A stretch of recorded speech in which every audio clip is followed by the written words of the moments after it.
Hey guys, Felipe here. So as you know, I'm here to keep you up to date with current market news and teachings.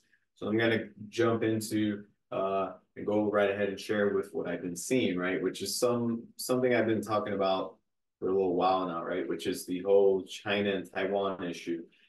So here's basically the Chinese index, right? Their broad market index, Hang Seng Index, HSI, which has pretty much been hammered over the last couple of years, right? They've gone through a pretty big crash. You can just see it right there in their index. Um, they've gone through a lot of like deflationary problems and so forth. The real estate market crashed, their tech market crashed, and so forth.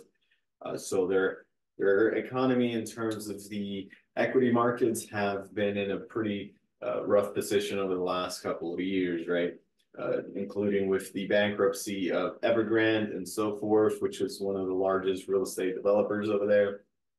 They're not, they haven't been doing great economically over the last couple of years, which creates opportunity for some investors, right? But typically, when the US dollar is strong, I've noticed that a lot of Chinese equities are underperforming, right? Specifically, their tech market. So it's definitely a market to be very careful with, although there might be opportunity. And another thing that gives me a lot of uh, prevention or consideration is China being a communist country. If they do enter into a war similar to Russia, they lock their their equity markets, right? So people can't trade in or out of them, right? Such as we've seen with Russia, I believe their stock market, their equity markets are still closed due to the war, right?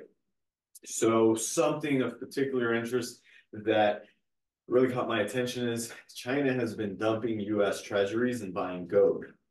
It's kind of like what Russia did prior to Ukraine, right? To the war with Ukraine, right? They were dumping and they were buying a ton of gold, right? Why? This is basically a defensive tactic to prevent the U.S. from hurting them with sanctions, right? Basically, Japan ranks as the biggest foreign U.S. creditor with 1.17 trillion in treasuries. The UK comes in third with 700 billion in US treasuries. And of course, China is second, right? But here you can kind of see over the last a decade or so, China has been dumping treasuries consistently, right? They've been getting out of the treasury market. And I would say this is most likely because they are not only the treasury market in terms of actual bond prices have declined dramatically, something that a lot of people don't talk about. The bond market has crashed over the last few years due to rising interest rates, but they have been dumping these treasury securities to basically prevent themselves from sanctions, right? From the US, which makes a lot of sense to me. Meanwhile, buying a lot of gold, right? So China is intentionally minimizing its exposure to the dollar. Chinese policymakers have seen how the US uses the dollar as a foreign policy weapon. Meanwhile, the Chinese are stockpiling gold, the reserve asset that carries no counterparty risk at all.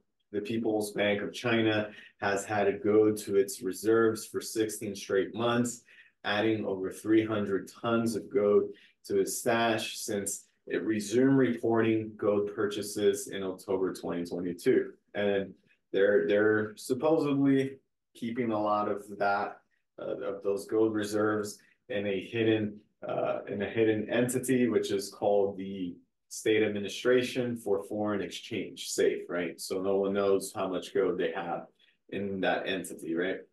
So the problem is the largest domestic U.S. bondholder is also out of the market, right? And that's the Federal Reserve, right? So they've been implementing quantitative tightening, meaning they're actually selling treasuries themselves. In that way, they bring interest rates up, right? So the treasury market is an interesting place right now.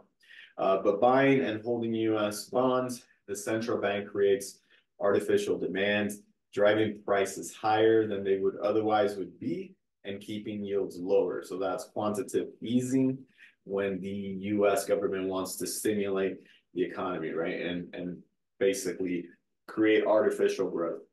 This allows US government to borrow more at lower interest rates than it otherwise could. The central bank is allowing treasuries to roll off its balance sheet with quantitative tightening, policy meaning to push down prices of inflation and drive up interest rates, right?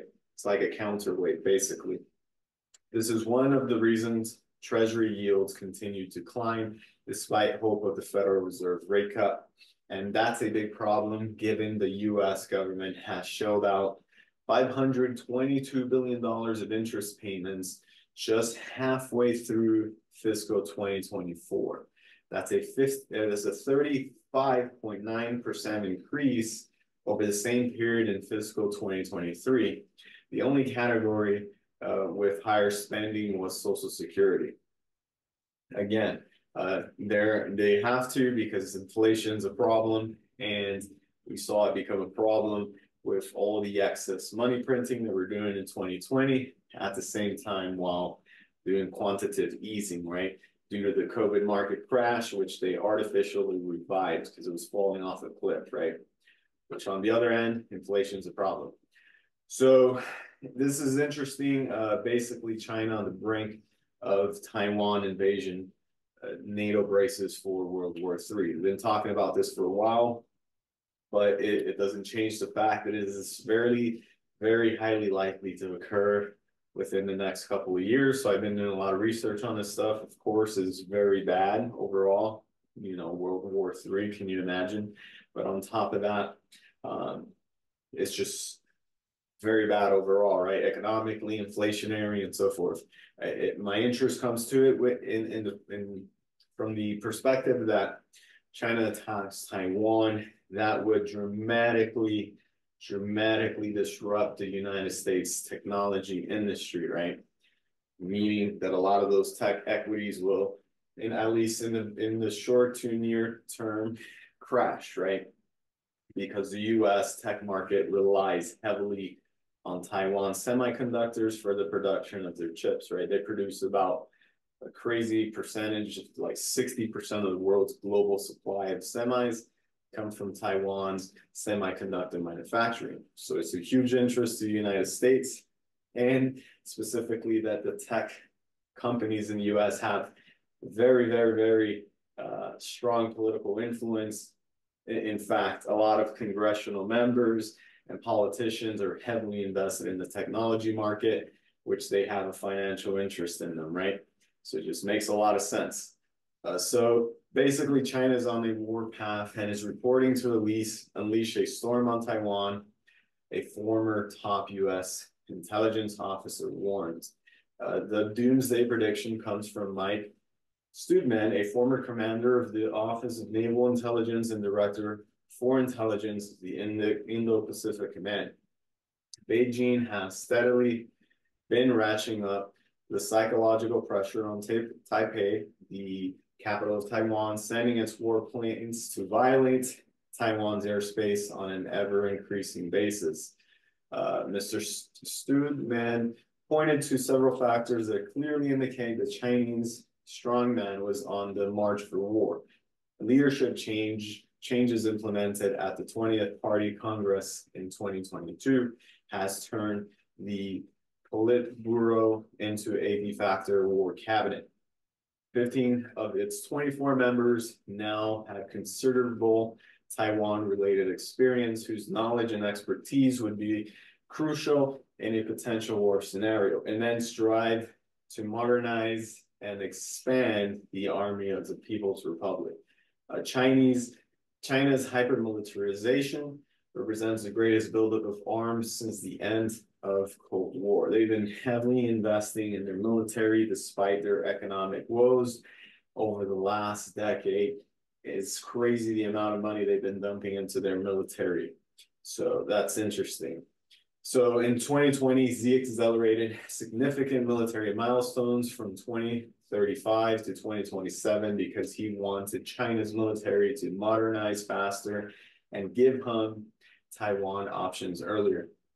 The People's Liberation Army has since built a vast underground complex, a modernized and proliferated space layer thick aircrafts and air defense, and the world's largest navy. China also created a strategic support force which integrates space, electronic warfare, and cyber capabilities, which that I find super interesting. I read this book a while back called Danger on Our Doorstep by Jim Mullen, where he states, and this guy was a high-ranking officer in the Australian military, and this guy's pretty much career was dedicated to studying China, right? Because apparently China and Australia, there's a lot of friction between them.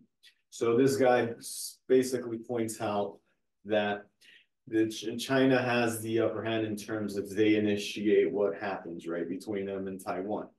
And they would take certain actions and certain routes on how to do that, right? One would be to completely disconnect the world from the internet, right? Either attacking satellites, attacking the wires under the ocean, and basically making the world go dark, right? No communication and going straight forward to attack Taiwan. Or they would initiate attack directly to the US, immediately initiating World War III, right? They would eliminate any of the bases in the region and then basically go straight forward to Taiwan. So I find that super interesting because that book was released in August 2022, and Jim Mullen, the author, who was high-ranking officer in the Australian military, states that within 5 years from that time frame, he definitely sees China basically attacking Taiwan, right? So they're investing in electronic warfare and cyber capabilities, which is one of the routes they would take if they decided to pull the trigger, right? So Xi's drive to prioritize security over the economy has perhaps the most telling of all war preparations indicators. Xi Jinping has been prioritizing military investments over all other economic investments, even though China has gone through an economic deflationary period, right? So Xi has studied the impact of Western sanctions on Russia and has subsequently taken measures to ensure China's economy could resist similar pressures. Why I pointed out they're dumping treasuries by the boatload, right? And at the same time replacing it with gold. So they're trying to remove any potential sanctions that the US can place on them. That's very interesting, right? It seems like everything they're doing is in preparation for a potential takeover of Taiwan.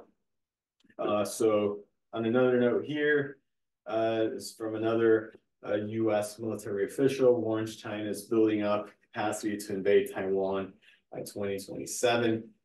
I've been watching this, and who knows when they're going to do it, but I was looking at the history, for example, the Taiwan Strait crisis in 1954, and the recent incidents that happened, I believe, in 2022 in August, where China surrounded Taiwan in a display of force. They seem to like to do it in the months of October and September. It could have something to do with beneficial weather conditions for the military during that time frame. But August and September seems like very interesting months, or months that might be a time frame where they would do something like this, right? Considering, looking back at historical actions before, right? So Command Chief Admiral John Aquilino told reporters on Tuesday that China is working towards being able to take Taiwan by 2027.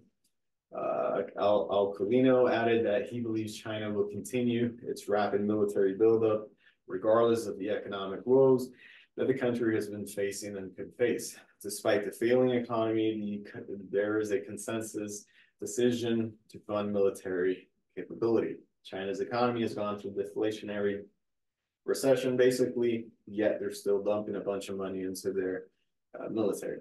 On the issue of defending national sovereignty and territorial integrity, the PLA has always maintained a fighting posture of being ready for war.